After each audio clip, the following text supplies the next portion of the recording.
Sa ngalan ng Ama at ng Anak at ng Espiritu Santo, Amen. ang pagpapala at kapayapaan mula sa Diyos na Ama natin at sa Panginoong Hesukristo naway sumainyo. At sumaiyo rin. Mga kapatid, sa huling hapunan, ipinakita ni Jesus ang kahulugan ng pag-ibig niya para sa atin. Lumuhod siya, ibinaba ang sarili, at tinugasan ng mga paa ng mga apostol. Sa tapat na paglilingkod sa kapwa, may padarama ang pag-ibig ni Kristo, at ito ang magiging palatandaan ng bawat alagad niya. Upang tayo ay maging marapat gumanap sa banal na pagdiriwang, aminin natin at pagsisihan ang ating mga kasalanan. Inaamin ko sa makapangyarihang Diyos at sa inyo mga kapatid, na lubha akong nagkasala sa isip, sa salita at sa gawa, at sa aking pagkukulang. Kaya isinasamo ko sa mahal na Birhen Maria, sa lahat ng mga anghel at mga banal, at sa inyo mga kapatid, na ako'y panalangin sa Panginoong ating Diyos. Kawaan tayo ng makapangyarihang Diyos, patawarin tayo sa ating mga kasalanan at patnubayan tayo sa buhay na walang hanggan. Amen. Panginoon, kaawaan mo kami. Panginoon, kaawaan mo kami. Kristo, kaawaan mo kami. Kristo, kaawaan mo kami. Panginoon, kaawaan mo kami. Panginoon, kaawaan mo kami.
Manalangin tayo. Ama naming makapangyarihan, kaming mga tinubos ay tunghayan mo ngayon sa iyong kagandahang loob upang sa pagsampalataya sa anak mong si Kristo, makamtan ang kalayaan at pamana sa piling mo sa pamamagitan niya kasama ng Espiritu Santo magpasawalang hanggan. Amen.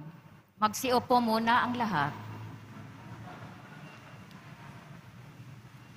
Pagbasa mula sa mga gawa ng mga apostol. Noong mga araw na iyon, nagbalik sina Pablo at Bernabe sa Listra, sa Iconio at sa Antioquia ng Pisidia. Pinatatag nila ang kalooban ng mga alagad at pinagpayuhan na manatiling tapat sa pananampalataya. Magdaranas muna tayo ng maraming kapighatian bago makapasok sa kaharian ng Diyos. Turo nila sa kanila. Sa bawat simbahan, humirang sila ng matatandang mamamahala at matapos manalangin at mag-ayuno, ang mga ito'y itinagubilin nila sa Panginoon na kanilang pinananaligan.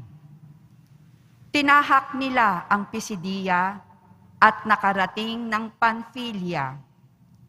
Ipinangaral nila sa Perga ang salita ng Diyos at pagkatapos ay bumaba sila sa Atalia.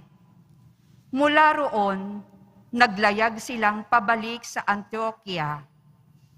Dito sila nagsimula ng gawaing ginanap nila matapos silang itagubilin sa pagkakalinga ng Diyos.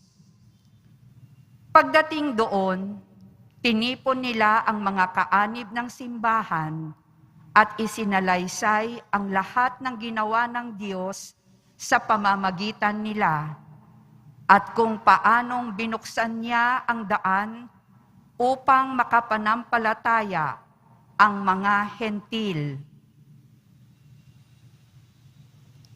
Ang salita ng Diyos.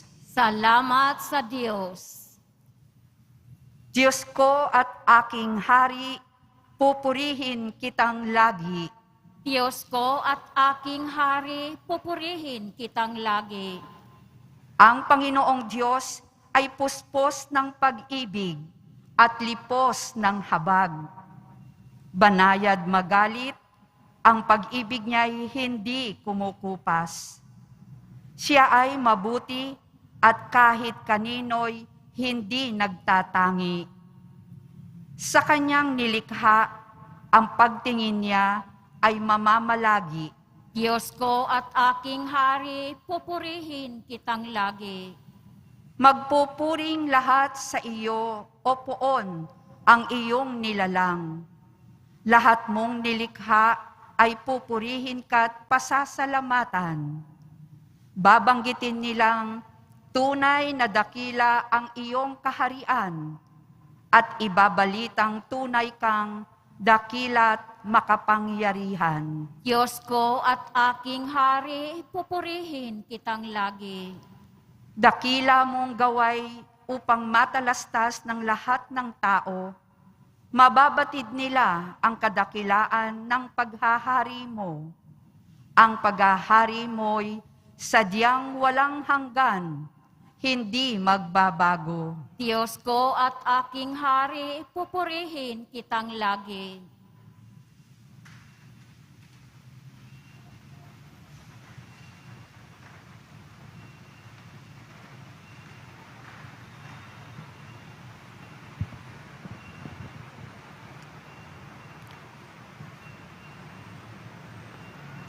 Pagbasa mula sa aklat ng Pahayag.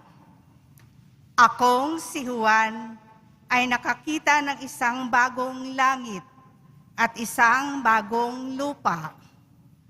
Wala na ang dating langit at lupa. Wala na rin ang dagat. At nakita ko ang banal na lungsod, ang bagong Jerusalem, bumababang galing sa langit, buhat sa Diyos, gaya ng babaeng ikakasal, gayak na gayak sa pagsalubong sa lalaking mapapangasawa niya. Narinig ko ang isang malakas na tinig mula sa trono. Ngayon, ang tahanan ng Diyos ay nasa piling na ng mga tao. Mananahan siyang kasama nila at sila'y magiging bayan niya. Makakapiling nila ng palagian ang Diyos at siya ang magiging Diyos nila. At papahirin niya ang kanilang mga luha. Wala nang kamatayan, dalamhati, pag-iyak at sakit, sapagkat lumipas na ang dating mga bagay. Pagkatapos ay sinabi ng nakaupo sa trono, ngayon, binabago ko na ang lahat ng bagay. Ang salita ng Diyos. Salamat sa Diyos. Magsitayo po ang lahat.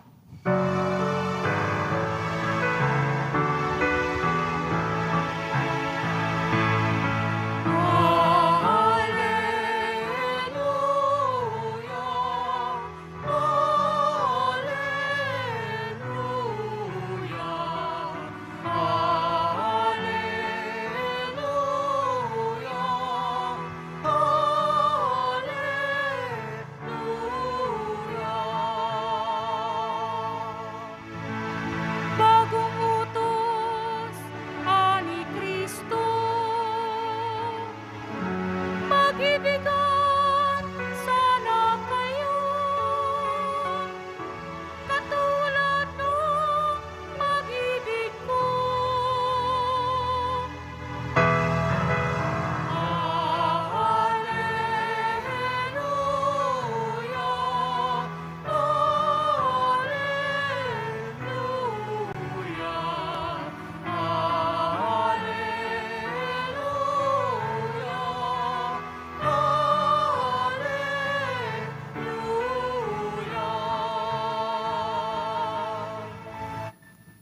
Sumainyo ang Panginoon. At sumaiyo rin. Ang mabuting balita ng Panginoon ayon kay San Juan. Papuri sa iyo, Panginoon. Pagkaalis ni Judas mula sa huling hapunan, sinabi ni Jesus, "Ngayoy mahayag na ang karangalan ng Anak ng Tao at mahayag din ang karangalan ng Diyos sa pamamagitan niya. At kung mahayag na ang karangalan ng Diyos, ang Diyos naman ang maghahayag ng karangalan ng anak at gagawin niya ito agad. Mga anak, kaunting panahon na lamang ninyo akong makakasama. Isang bagong utos ang ibinibigay ko sa inyo. Mag-ibigan kayo. Kung paanong inibig ko kayo, gayon din naman mag-ibigan kayo. Kung kayo'y mag-iibigan, makikilala ng lahat na kayo'y mga alagad ko." Ang mabuting balita ng Panginoon. Pinupuri ka namin, Panginoong Heso Kristo. Magsiupo muna ang lahat. Isang magandang maga po sa inyong lahat. Palapakan natin ang Pong Jesus Nazareno. Ang linggo ng pagdiriwang natin ng Pasko ng muling pagkabuhay. Kung mapapansin niyo po, sa tuwing alas 8 ng umaga, mayroon po mga nakaputi dito sa harapan. No? Sila po yung mga kukumpilan mamaya. Yan. Karamihan o kadalasan, ang mga nagpapakumpil, dahil medyo may mga katandaan na, may edad na, no? Dahil sila po ay magdidesisyon na magpakasal. Yung iba po, no? Yung iba. At isa sa mga requirements, bago kayo kasal, dapat nakumpilan ka. Yan. Pero hindi naman sinasabi ng simbahan na kung kailan ka magpapakasal, doon ka lang magpapakumpil. No? At the age of 12, pwede nang magpakumpil. No? Para at least, pagdating ng panahon, magdesisyon ka na mag-aasawa ka, magpapakasal ka, meron ka ng kumpil. Yan.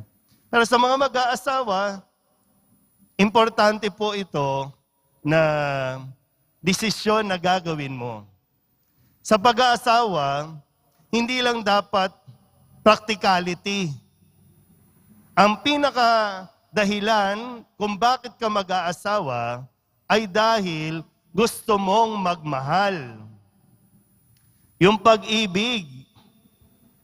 Kasi kung gagamitin mo yung practicality, okay, hindi mo mararanasan yung sarap, yung saya na nagmamahal ka.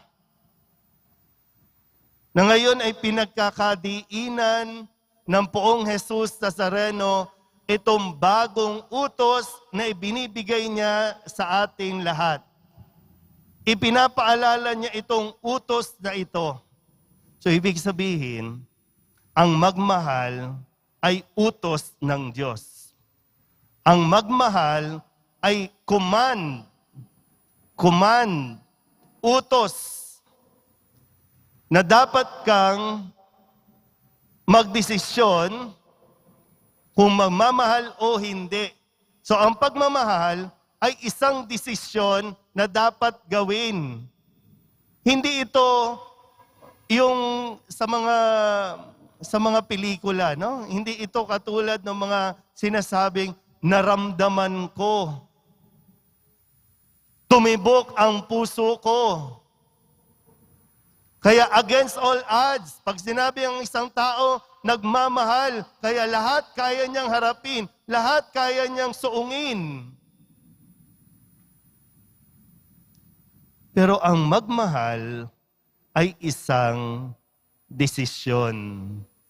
Dahil ito ay utos ng Diyos. Paulit-ulit na sinabi ni Jesus, ito ang utos ko, mag-ibigan kayo. Kung paanong inibig ko kayo, gayon din naman mag-ibigan kayo. At sa pag-iibigan ninyo, makikilala nila na kayo ang mga alagad ko. So ang walang alagad ng Poong Jesus Nazareno, ang ayaw magmahal o ang hindi nagmamahal. Kasi ang katangian ng alagad ng sumusunod sa Poong Nazareno ay yung patuloy siyang nagmamahal. Masaktan man, lokohin man, hindi ka man mahalin ng taong mahal mo, magmamahal ka pa rin. Dahil yan ang utos ng Diyos. Sa mga nasaktan dyan, yung mga nagsasabi pang, ang hirap mong mahalin. Normal naman po na maranasan mo yung mahirap magmahal.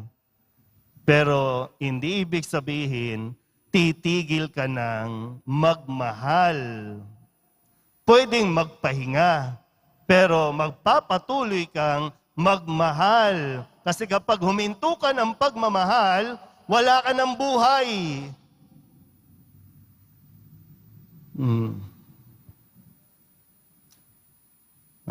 Tingnan natin ulit. Flashback ng konti. Sabi sa Ebanghelyo, nang umalis na si Judas, okay? Di ba sabi po, no? Nang umalis na si Judas, ito na ngayon yung sinabi ni Jesus. Ito ang utos ko. Mag-iibigan kayo. Flashback ulit. Ano ang ginawa ni Judas? Ibinenta si Jesus. Nilagyan ng presyo ang pagmamahal na ibinigay ni Jesus kay Judas. Pero si Judas, hinudas si Jesus at ang mga alagad.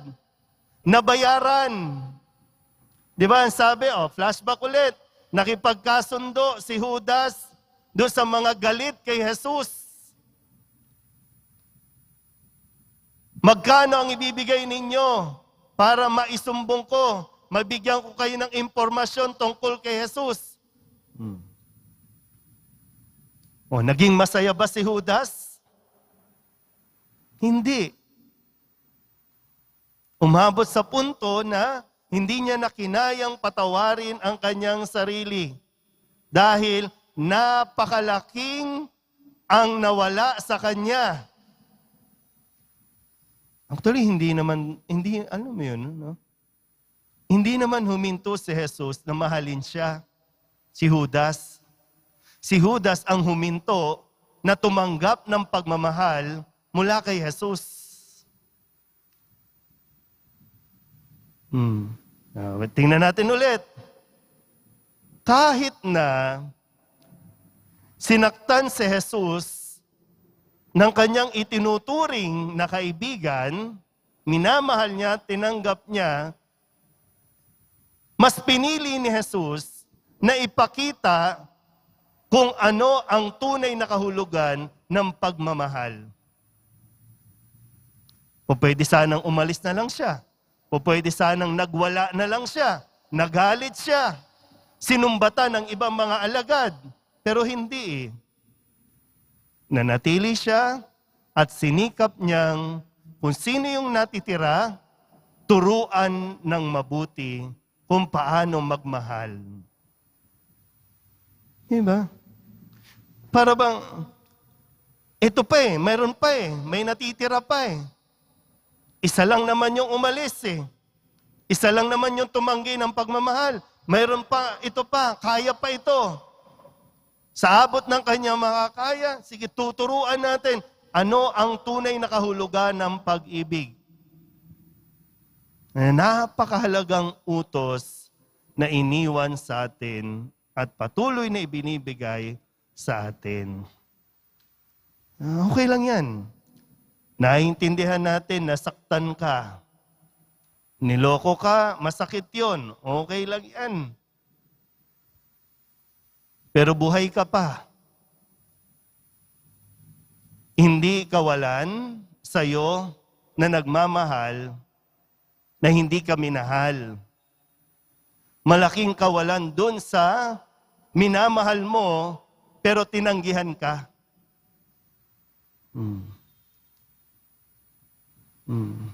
Pero mahirap yung kung magmamahal ka at sana patuloy kang magmahal, desisyon mo na magmahal dahil mahal ka ng Diyos. Huwag kang mamuhay sa pagiging bitter. Kailangan natin ngayon, kaya nga sabi ko, paulit-ulit na sinabi ni Jesus, magmahal, pag-ibig, paulit-ulit. Para matandaan natin. Dahil ngayon, meron tayong kalaban. Na ang tanging makakapuksa sa kalaban, pag-ibig. Hindi galit, pag-ibig. Kasi ngayon po, pag inuulit-ulit, kahit mali, pag inuulit-ulit na ipinaparinig sa iyo, nagiging tama. Kahit yung kasinungalingan, pag paulit-ulit na sinasabi, nagiging tama. Ano ang panlaban?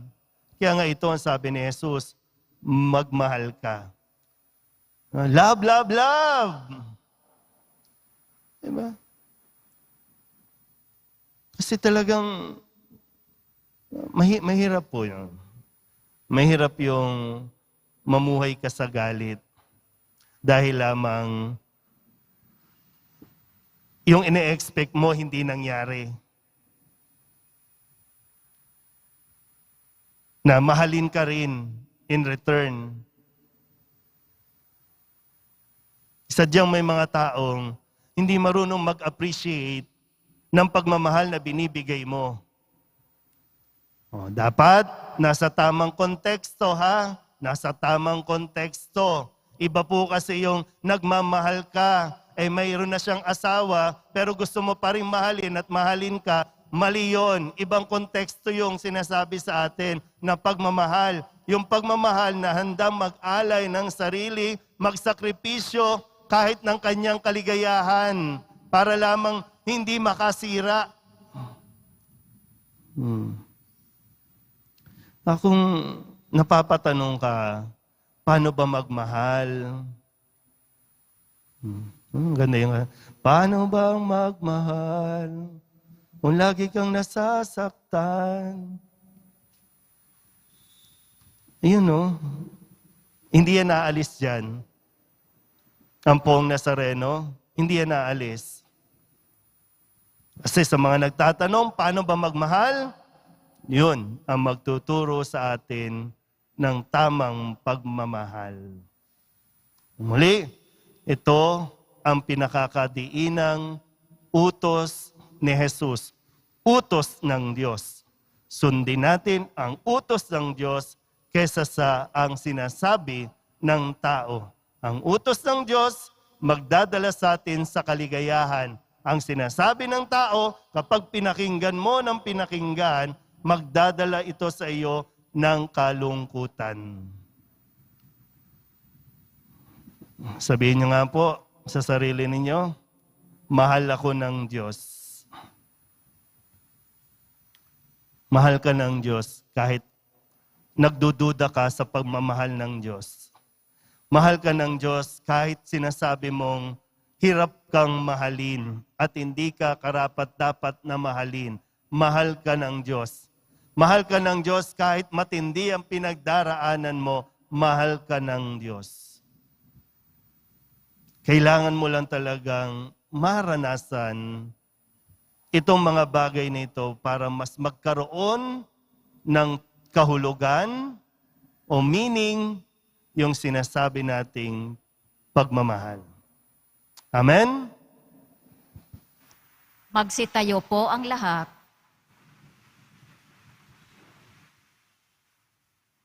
Ipahayag natin ang ating pananampalataya. Sumasampalataya ako sa Diyos amang makapangyarihan sa lahat, na may gawa ng langit at lupa. Sumasampalataya ako kay Jesucristo, iisang anak ng Diyos, Panginoon nating lahat. Nagkatawang tao siya, lalang ng Espiritu Santo. Ipinanganak ni Santa Mariang Birhen. Binapakasakit ni Poncio Pilato. Ipinako sa krus sa matay inilibing. Nanaog sa kinaroroonan ng mga yumao. Nang may 3 araw na buhay na mag-uli, umakyat sa langit, naluluklok sa kanan ng Diyos amang makapangyarihan sa lahat. Doon magmumulang paririto at huhukom sa nangabubuhay at nangamatay na tao. Sumasampalataya naman ako sa Diyos Espiritu Santo, sa banal na simbahang Katolika, sa kasamahan ng mga banal, sa kapatawaran ng mga kasalanan, sa pagkabuhay na muli ng nangamatay na tao, at sa buhay na walang hanggan. Amen. Ama, itulot mong malapit kaming lagi sa iyong mapagmahal na puso upang maging tapat kaming saksi ng iyong pag-ibig na siyang pagkakakilanlan namin bilang mga anak mo. Taos puso tayong dumalangin. Panginoon, panatilihin mo kami sa iyong pag-ibig. Panginoon, panatilihin mo kami sa iyong pag-ibig. Patatagin mo ang mga namumuno sa aming simbahan upang patuloy silang maging buhay na tanda ng pag-ibig ng Diyos sa mundo sa pamamagitan ng tapat nilang pamumuhay at paglilingkod sa iyong kawan. Manalangin tayo. Panginoon, panatilihin mo kami sa iyong pag-ibig. Gabayan mo, Ama, ang mga pinuno ng bawat bansa upang maisulong ang pagdadamayan at kapayapaan na siyang magliligtas sa amin sa banta ng giyera, pagkakabahagi at pagkamuhi. Manalangin tayo. Panginoon, panatilihin mo kami sa iyong pag-ibig. Pag-ibig nawa ni Jesus ang pumukaw sa bawat magkasintahang naghahanda para sa kanilang kasal. Sa parihong pag-ibig din, nawala sila makasumpong ng lakas bilang mag-asawa. Manalangin tayo. Panginoon, panatilihin mo kami sa iyong pag-ibig. Dumawi nawa ang mga tunay at tapat na saksi ng pag-ibig mo, O Diyos, sa mundo. Mga Kristiyanong pamilya, pari, mga relihiyoso at relihiyosa, mga binata't dalaga, at mga balo. Si Kristo nawa ang kanilang maging tanggulan at kalakasan. Manalangin tayo. Panginoon, panatilihin mo kami sa iyong pag-ibig.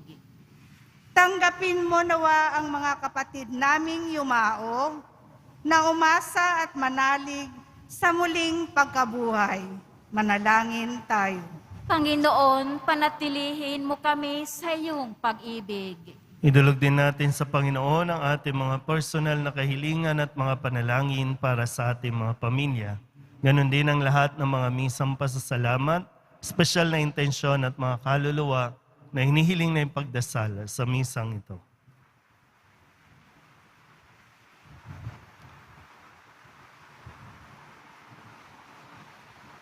Ang lahat ng ito hinihiling namin sa ngalan ni Kristong aming Panginoon. Amen. Magsiupo muna ang lahat.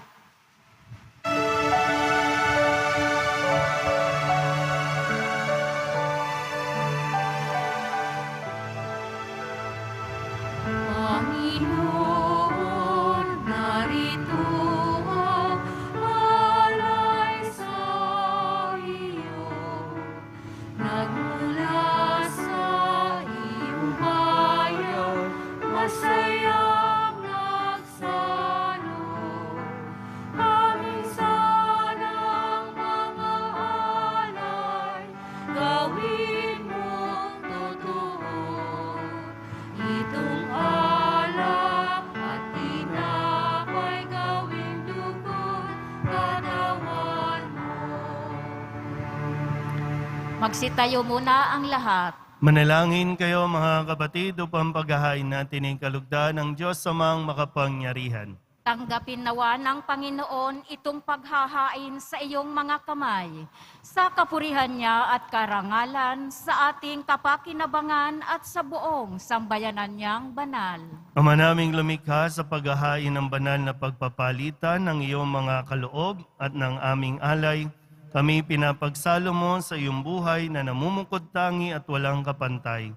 Ipagalo mo ang aming pakikinabang sa iyong pakikisamang aming maaasahan ay siya ring umiral sa aming pamumuhay araw-araw sa pamamagitan ni Jesucristo kasama ng Espiritu Santo magpasawalang hanggan. Amen. Sumainyo ang Panginoon. At sumaiyo rin. Itaas sa Diyos ang inyong puso at diwa. Itinaas na namin sa Panginoon. Pasalamatan natin ang Panginoong ating Diyos. Marapat na siya ay pasalamatan. Ama naming makapangyarihan, tunay nga marapat na ikaw ay aming pasalamatan, ngayong ipinagdiriwang ang paghahain ng Mesiyas, ang maamong tupa na tumubos sa aming lahat. Siya'y talagang maaasahan at ang katapatan niya sa pananagutan ay siyang bumago sa dating pamumuhay, sa sangkatauhang namihasa sa pagkasalawahan. Ang dangal ng tao ay ganap na itinampok upang mamana namin sa pakikipagkapatid kay Jesus. Kaya kaysa ng mga anghel na nagsisiawit ng papuri sa iyo, nang walang humpay sa kalangitan, kami nagbubunyi sa iyong kadakilaan.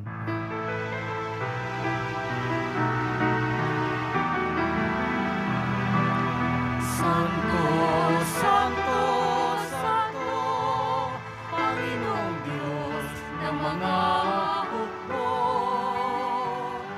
Napuno ang langit at lupa ng kadakilaan mo. Sana, sana, sa kaitaasan. Sana, sana, sa kaitaasan. Pinagkalat ang naparito sa ngalan ng Panginoon. Sana, sana, sa kaitaasan. Sana, sana, sa kaitaasan. Sana, sana, sa kaitaasan. Sana, sana, sa kaitaasan. Magsiluhod po ang lahat. Ama naming banal, ikaw ang bukal ng tanang kabanalan.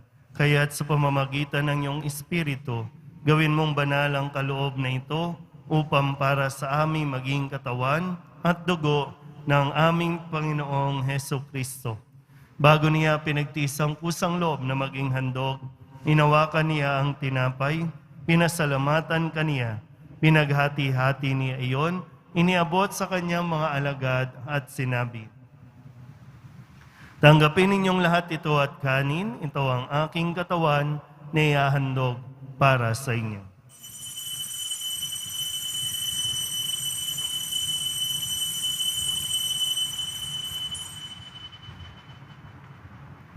Gayun din naman nang matapos ang hapunan, hinawakan niya ang kalis, muli kaniyang pinasalamatan, iniabot niya ang kalis sa kanyang mga alagad at sinabi, "Tanggapin ninyong lahat ito at inumihin. Ito ang kalis ng aking dugo, ng bago at wala hanggang tipan. Ang aking dugo na ibubuhos para sa inyo at para sa lahat sa kapagpapatawad ng mga kasalanan. Gawin ninyo ito sa pag-alaala sa akin."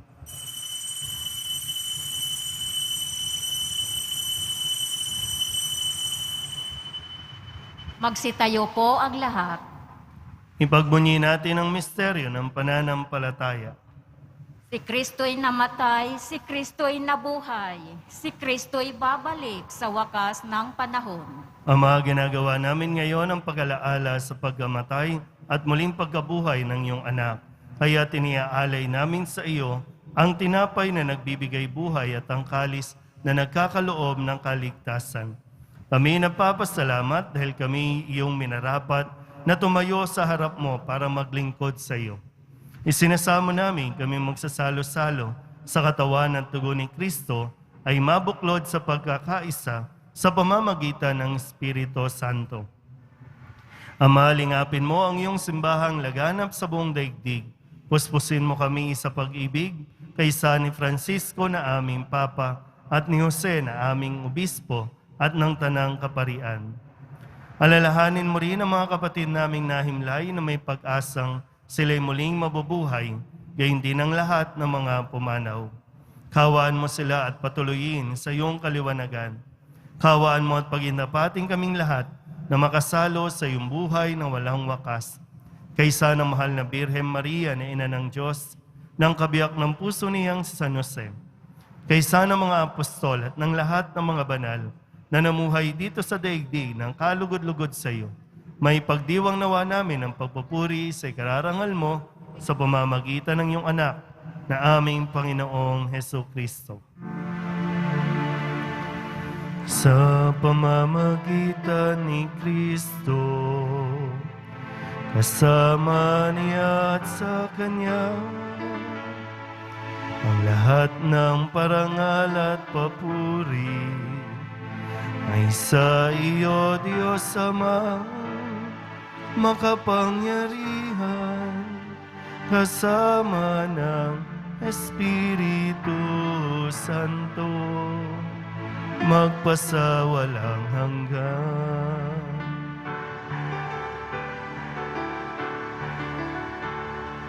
Amen, amen, amen. Amen, hallelujah. Purihin ang Diyos, purihin ang Diyos. Amen, hallelujah. Amen, amen, amen. Amen, hallelujah. Buong kababaang loob tayong tumawag sa ating Panginoon ng Ama namin. Ama namin, Sumasalangit ka, sambahin ang ngalan mo. Mapasa amin ang kaharian mo. Sundin ang loob mo dito sa lupa para nang sa langit. Bigyan mo kami ngayon ng aming kakanin sa araw-araw. At patawarin mo kami sa aming mga sala. Para nang pagpapatawad namin sa nagkakasala sa amin. At huwag mo kaming ipahintulot sa tukso. At iadya mo kami sa lahat ng masama. hinihiling namin kami iadya sa lahat ng masama, pagkalooban ng kapayapaan araw-araw, iligtas sa kasalanan at ilayo sa lahat ng kapahamakan, samantalang aming pinananabikan ang dakilang araw ng pagpapahayag ng tagapagligtas naming si Jesu Kristo. Sapagkat iyo ang kaharian at ang kapangyarihan at ang kapurihan magpakailanman. Amen. Panginoong Hesukristo, sinabi mo sa iyong mga apostol, kapayapaan ang iniiwan ko sa inyo, aking kapayapaan ang ibinibigay ko sa inyo. Tunghayan mo ang aming pananampalataya at huwag ang aming mga pagkakasala. Pagkalooban mo kami ng kapayapaan at pagkakaisa ayon sa iyong kalooban, kasama ng Espiritu Santo, magpasawalang hanggan. Amen. Ang kapayapaan ng Panginoon ay laging sumainyo. At sumaiyo rin. Magbigayan po tayo ng kapayapaan sa isa't isa. Kordero ng Diyos na nag-aalis ng mga kasalanan ng sanlibutan, maawa ka sa amin. Kordero ng Diyos na nag-aalis ng mga kasalanan ng sanlibutan, maawa ka sa amin. Kordero ng Diyos na nag-aalis ng mga kasalanan ng sanlibutan, ipagkaloob mo sa amin ang kapayapaan. Magsiluhod po ang lahat.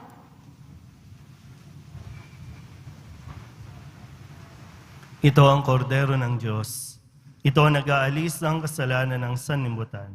Mapalad ang mga inaanyayahan sa kanyang piging. Panginoon, hindi ako karapat-dapat na magpatuloy sa iyo, ngunit sa isang salita mo lamang ay gagaling na ako. Katawan ni Kristo, Amen.